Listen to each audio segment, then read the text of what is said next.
तो रथ लेके जाइए महाराज, अब हम यहाँ से पैदल यात्रा करेंगे। कुछ भगवान के बाल सखा भी पीछे हैं, साथ में भगवान के कुछ बाल सखा आ गए कि अपनी मथुरा नगरी देख लेंगे। 11.5 वर्ष के बाद भगवान निकले बाहर, तो बाल सखाओं को भी साथ में ले लिए। और इसलिए कृपा हुई, और कृपा वो बरसाने वाले की जब होती है ना, बहुत होती है। अब वो मथुरा वालों के ऊपर कृपा हुई। जैसे शब्द भगवान कृष्ण को देखा, चारों तरफ से हमारा तारणहार आ गया, हमें तारने वाला आ गया, कंस से बचाने वाला आ गया। चारों तरफ से कृष्ण की, बलराम जी की जय जयकार हो रही है। मथुरा में भगवान कृष्ण का बड़ा स्वागत हो रहा है। जिस गली से निकल रहे हैं भगवान, एक सुंदर चकोर चंद्रमा की मूर्त देखकर कि हमको तारने वाला आ गया, हमें बचाने वाला आ गया। वो परमात्मा, वो देवकी का 8वां पुत्र आ गया, जिसकी आकाशवाणी हुई थी। भगवान भी सबका स्वागत स्वीकार कर रहे हैं। थोड़े आगे बढ़ते हैं तो एक उपजा जा रही है,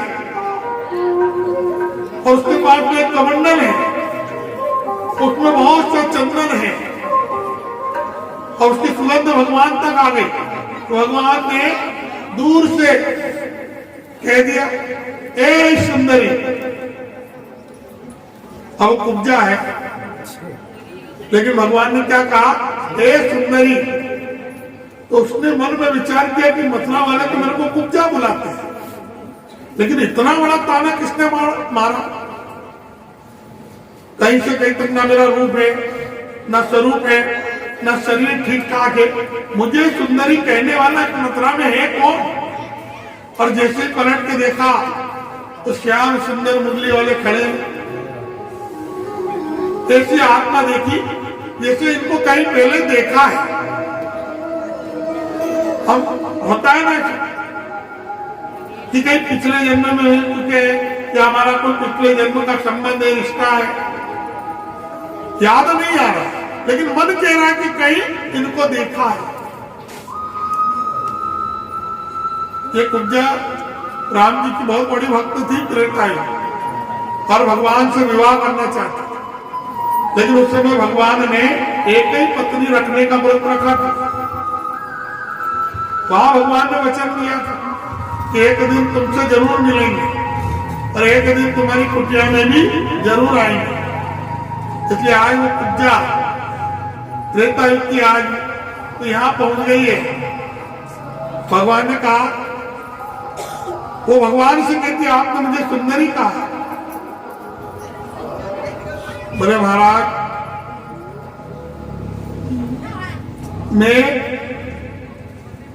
मैंने आपको सुंदरता कहा या सुंदरी कहा, तो इसका अर्थ आपने क्या समझा कि मैंने आपके शरीर को देख के सुंदरता कहा। मैं शरीर नहीं देखता, ये परमात्मा क्या देखता है, आपकी आत्मा,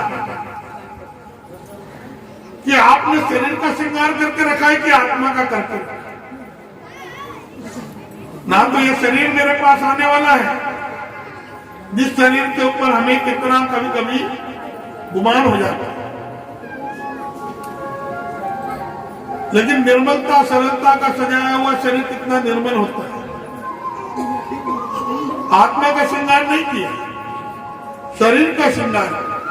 इसलिए भगवान कुब्जा से कह रहे, मैंने आपका शरीर देख के सुंदर नहीं कहा, मैंने आपकी आत्मा को देखा। और ये संबंध आज का नहीं है।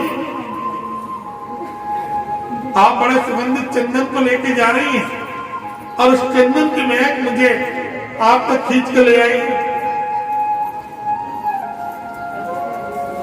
और इसलिए यदि कृपा हो तो मुझे भी थोड़ा चंदन मस्तक पे लगा दो। तो उस कुब्जा ने भगवान को देखा ऊपर से नीचे तक, उनके स्वरूप को देखते रह गई। और जो चंदन कंस जी के लिए लेके जा रही थी, वही चंदन भगवान के कपाल पे लगाया।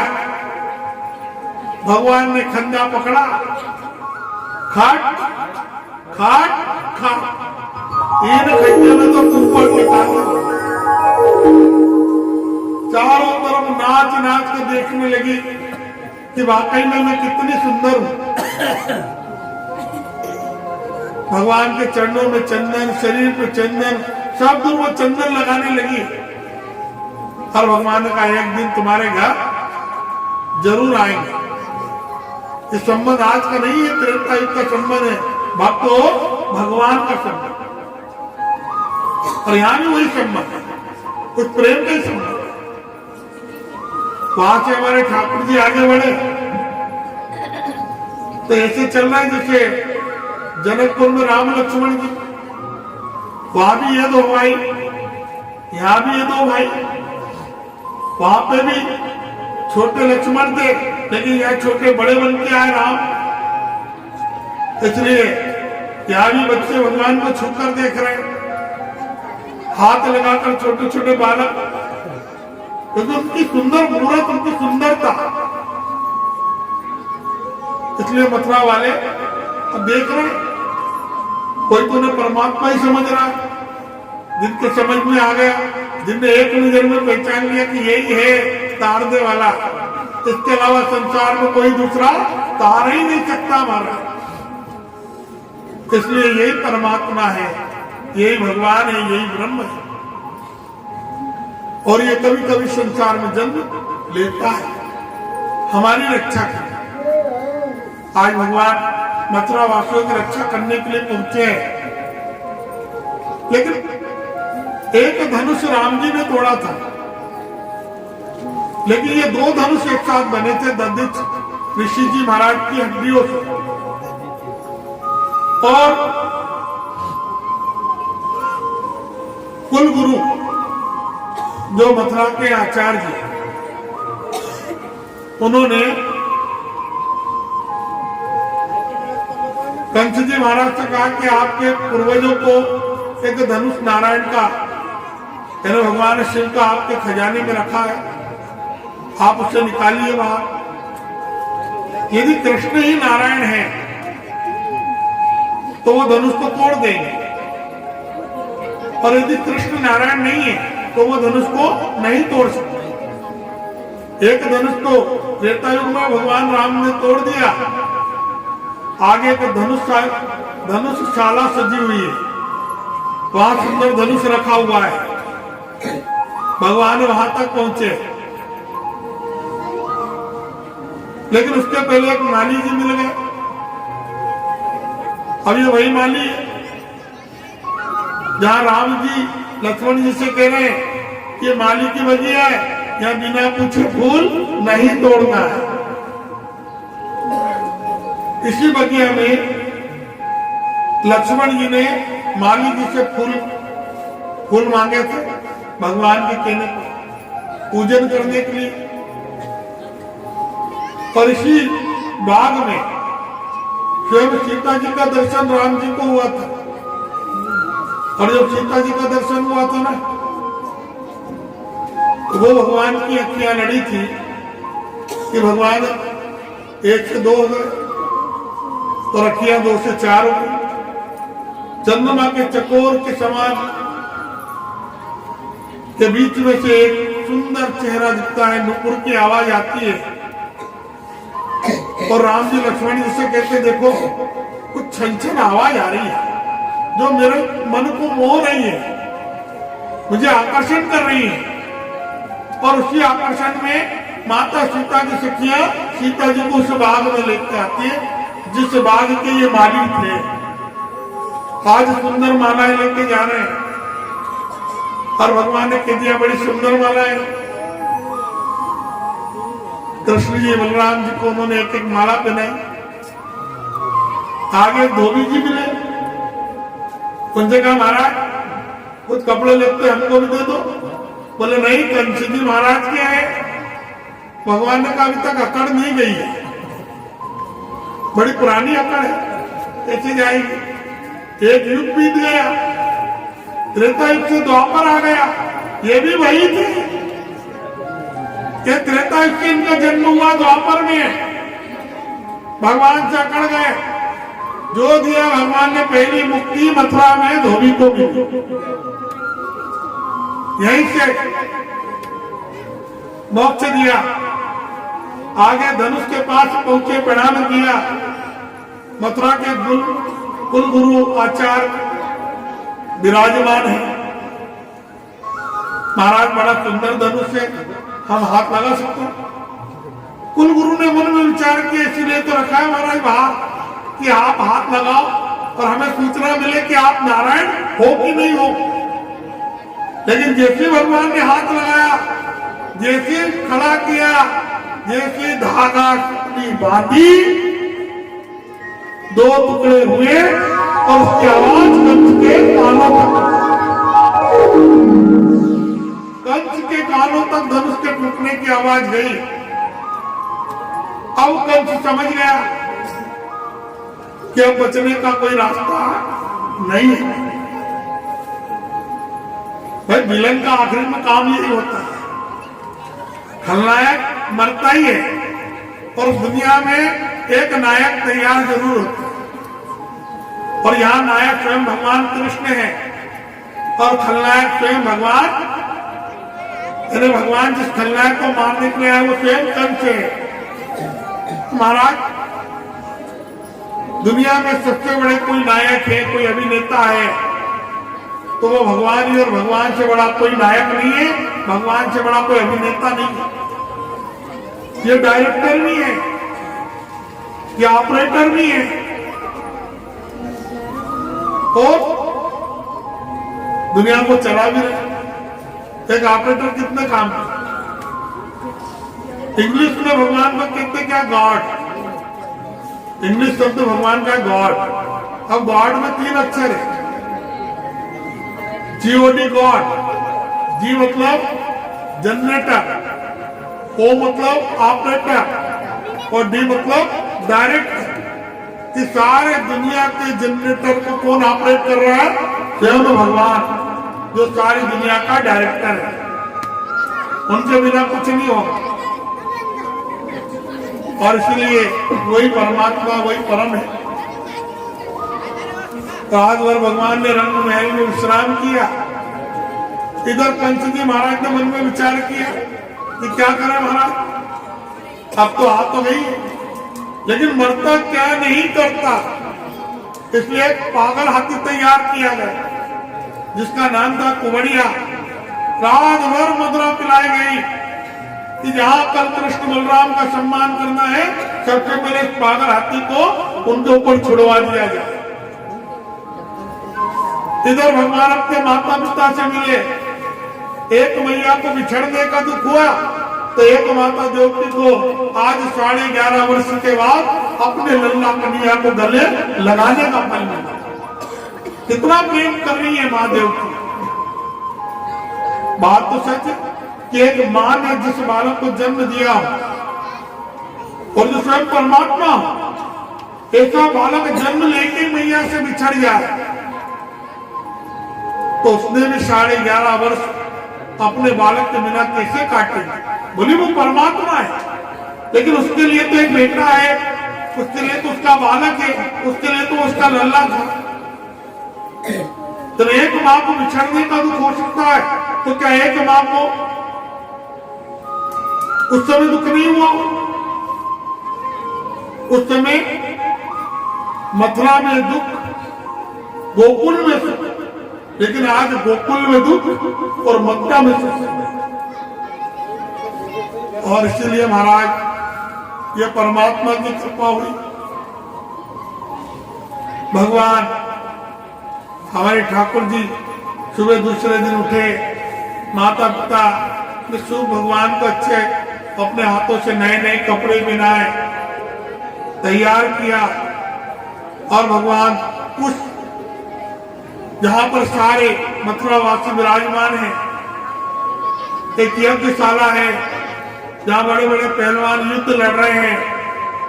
एक जगह कृष्ण बलराम का सम्मान के लिए आमंत्रित किया गया, लेकिन जैसे ही पहुंचे वैसे कुबड़िया नाम का हाथी भगवान के ऊपर छुड़वा दिया गया।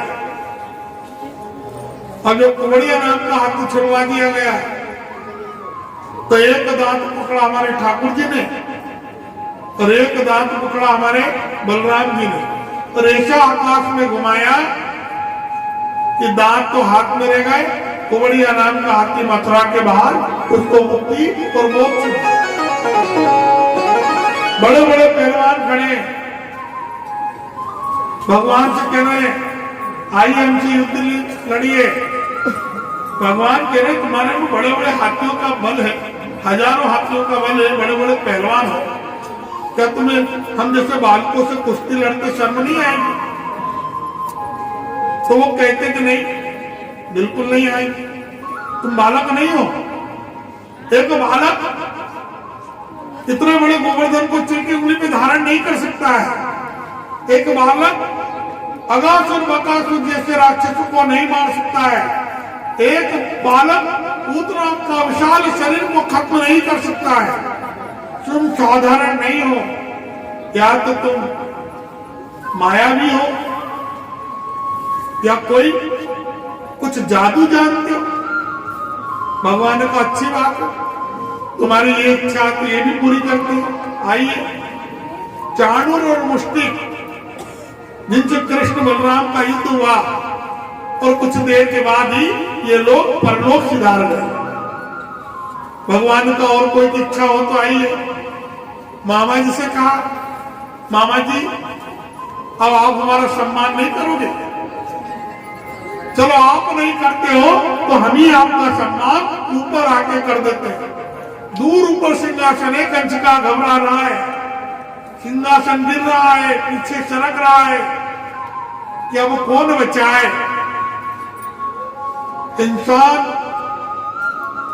जब तक पाप करते रहता है ना, जब तक उसको डर नहीं लगता, लेकिन एक दिन ऐसा समय आता कि मैंने बहुत कर लिया तो उसे रात में नींद नहीं आती और वो रात भर सोता नहीं है।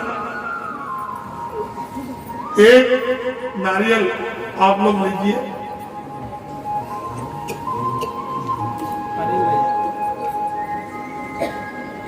भी बंद होंगे।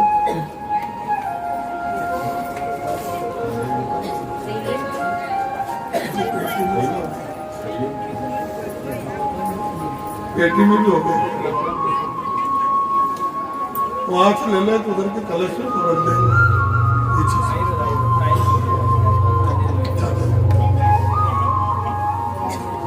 बोलो गोपाल कृष्ण भगवान की, ठाकुर जी महाराज की, वृंदावन बिहारी लाल की।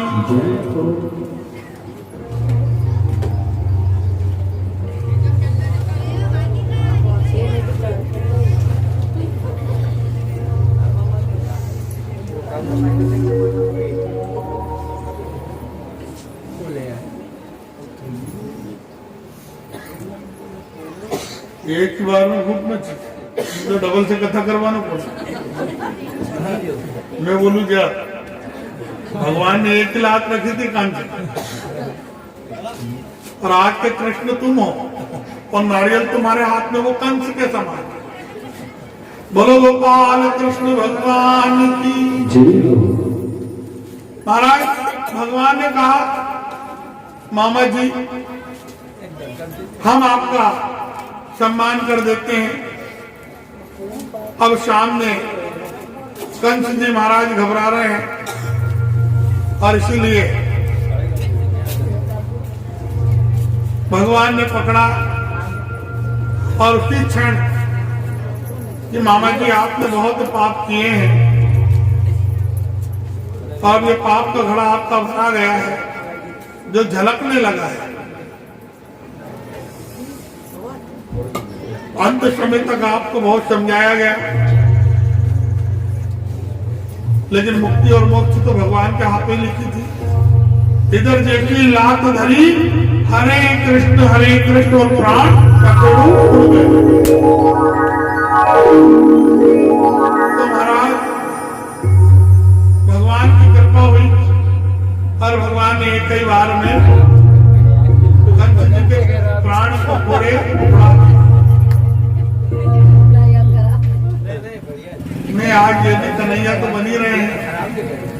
हमारे छोटे भैया जय गुरु। क्योंकि देखो आज रुक्मणी मंगल है और घर को उनको नाम भी रुक्मणी है, जय गुरु। फिर उनको एक नया नाम रखो कन्हैया छोटो भैया। तो आज इनको डबल से ब्याह करवा दो एक बार।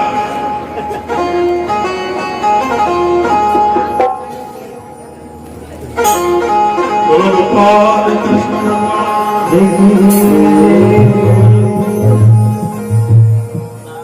अरे काले बदलिया मा चांद छई गयो।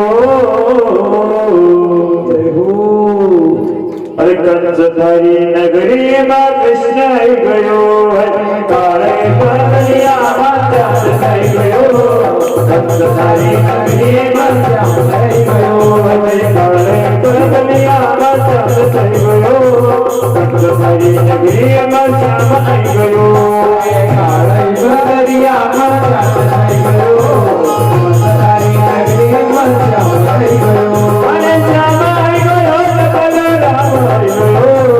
कंसधारी नगरी मां चांद आई गयो। अरे चांद आई गयो बलराम आई गयो। कंसधारी नगरी मां चांद आई गयो। अरे चांद आई गयो बलराम आई गयो। कंसधारी नगरी मां चांद आई गयो। अरे चांद आई गयो बलराम आई गयो।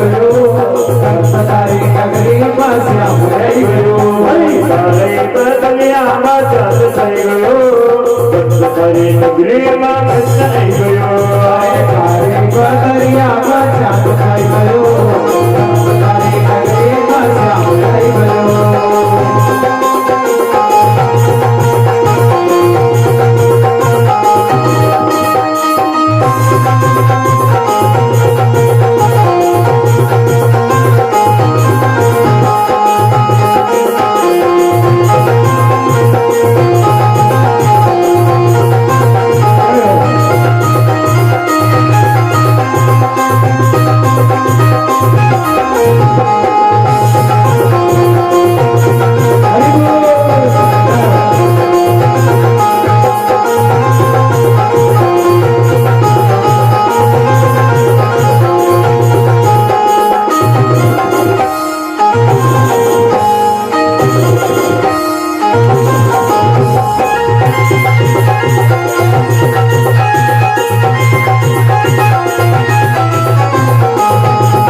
कंसधारी नगरी मां चांद आई गयो।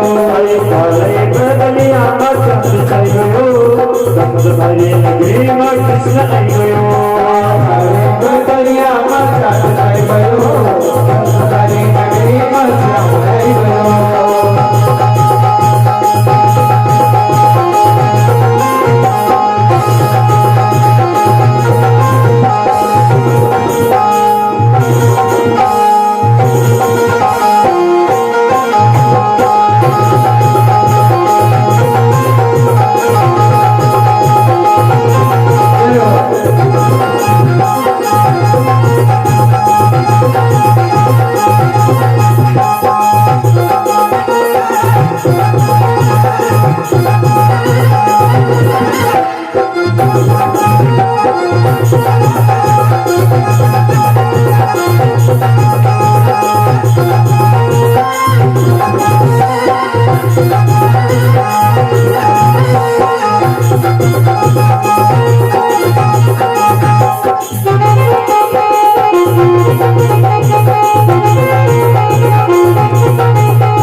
बड़ा बड़ा पापी कृष्ण जी ने मारिया, बड़ा पापी कृष्ण जी ने मारिया, बड़ा बड़ा पापी कृष्ण जी ने मारिया, बड़ा पापी कृष्ण जी ने मारिया, कृष्ण जी ने मारिया बलराम जी ने मारिया, कृष्ण जी ने मारिया बलराम जी ने मारिया, कृष्ण जी ने मारिया बलराम जी ने मारिया, कृष्ण जी ने मारिया बलराम जी ने मारिया।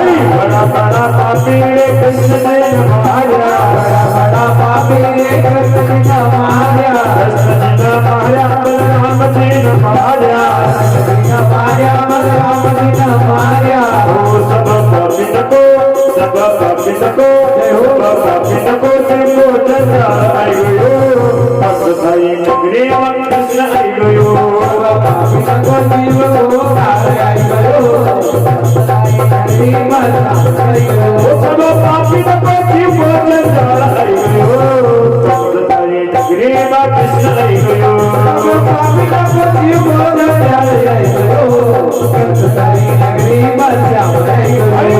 काली बदलिया काली बदलिया काली बदलिया चंद आई गयो, भक्त भाई नगरी में कृष्ण आई गयो, काली बदलिया चंद आई गयो, भक्त भाई नगरी में आई गयो। ओ श्याम आई गयो बलराम आई गयो, भक्त भाई नगरी में श्याम आई गयो, श्याम आई गयो बलराम आई गयो, भक्त भाई नगरी में श्याम आई गयो। काली बदलिया चंद आई गयो, भक्त भाई नगरी में श्याम आई गयो, काली बदलिया चंद आई गयो, भक्त भाई नगरी में श्याम आई गयो, भक्त भाई नगरी में श्याम आई गयो, भक्त भाई नगरी में श्याम आई गयो, भक्त भाई नगरी में श्याम आई गयो, भक्त भाई नगरी में श्याम आई गयो, भक्त भाई नगरी में श्याम आई गयो, भक्त भाई नगरी में श्याम आई गयो। गोपाल कृष्ण भगवान की जय हो। सभी धर्म प्रेमी जनता, नगरवासी, ग्रामवासियों से मेरा निवेदन है कि कल सुबह 9 बजे यहाँ पर एक विशाल यज्ञ का आयोजन यानी हवन का आयोजन रखा गया है। सारे नगरवासी किसी भी घर से, किसी भी द्वार से जो भी यज्ञ में हवन में बैठना जोड़े से चाहते हैं, वो सुबह 9 बजे तक पांडाल में यज्ञ में बैठने के लिए, हवन में बैठने के लिए आ सकते हैं। कल की कथा दोपहर 12 बजे प्रारंभ होगी और 3 बजे तक ये कथा चलेगी। कल हवन भी होगा और कल कथा की पूर्णावती भी होगी। हवन के साथ प्रसादी भी होगी। इसलिए सभी से निवेदन है कि कल अपना कीमती समय निकालकर जिन्होंने 7 दिन में कथा को नहीं श्रवण किया है, कल की कथा जरूर श्रवण करेंगे। जिन्हें यज्ञ में हवन में बैठना है वो बैठ सकते हैं। जो भी जोड़े से पूरा गांव भी बैठे तो हमें कोई बुराई नहीं। 1 जोड़ा हो, 10 हो, 21 हो, सबको हम हवन में बिठाएंगे। इसलिए जिनको भी बैठना है वो सब बैठ सकते। लेकिन कल की कथा 12 बजे प्रारंभ होगी। प्रभु इच्छा तक वो कथा चलेगी, पूर्णावती होगी, प्रसादी होगी। सभी से निवेदन है कल का सब अपना अपना काम छोड़कर 1 दिन के लिए भगवान की इस कथा में आप लोग जरूर समय देंगे। बोलो गोपाल कृष्ण भगवान की जय हो। तो महाराज भगवान ने कंस का उद्धार किया और आचार्य गर्ग जी ने भगवान कृष्ण का, बलराम जी का जनेऊ संस्कार करवाया। मथुरा का राजा फिर से उग्रसेन जी महाराज को बनाया गया। आगे की शिक्षा प्राप्त करने के लिए सांदीपनि ऋषि के यहाँ अवंतिका नगरी में भगवान बलराम जी महाराज को पहुंचाया गया। भगवान को भी गुरु बनाने की आवश्यकता पड़ी थी। पिछले वर्ष यहाँ पर बहुत ने नाम लिए थे। नाम लेना अच्छी बात है, लेकिन गुरु को कभी कभी याद भी कर लिया। और जिनको लेना भी है नाम, और उनको भी कल नाम और दिए जा सकते हैं यहाँ से। वो भी हवन के बाद यहाँ आ सकते हैं गुरु नाम लेने के लिए। वैसे तो परमात्मा संसार में भगवान कृष्ण ही सबसे बड़े गुरु हैं। कृष्णम वंदे जगत गुरु। भगवान कृष्ण से बढ़ के संसार में कोई दूसरा गुरु नहीं है। और इसलिए कल जिन्हें नाम भी लेना वो भी ले सकते हैं। तो महाराज भगवान उज्जैन नगरी, उस समय अवंतिका नगरी नाम से उसे जाना जाता है। आज वो उज्जैन नगरी के नाम से जाना जाता है। यहाँ पर सुंदर शांतिपनी ऋषि का आश्रम है। और यहाँ की आगे की शिक्षा प्राप्त करने के लिए स्वयं भगवान गुरु बनाने के लिए गए और शांतिपनी ऋषि को अपना गुरु बनाया। इसी गुरुशाला में एक कुटिया है, जिस कुटिया में स्वयं सुदामा जी रहते हैं। और भगवान कृष्ण को भी रहने का कहाँ सौभाग्य मिला? इसी कुटिया है। यहाँ पर भगवान की गहरी मित्रता हुई सुदामा से। भगवान ने कहा कि सुदामा तुम हमारे मित्र बन जाओ। सुदामा कहने लगे हम मित्र कैसे बन जाए? हम ना आपको बरोबर के, और मित्रता हमेशा बरोबरी वालों में करना चाहिए। भगवान कृष्ण ने वचन दिया कि जब भी मित्रता निभाने की बारी आएगी, मित्रता हम निभाएंगे।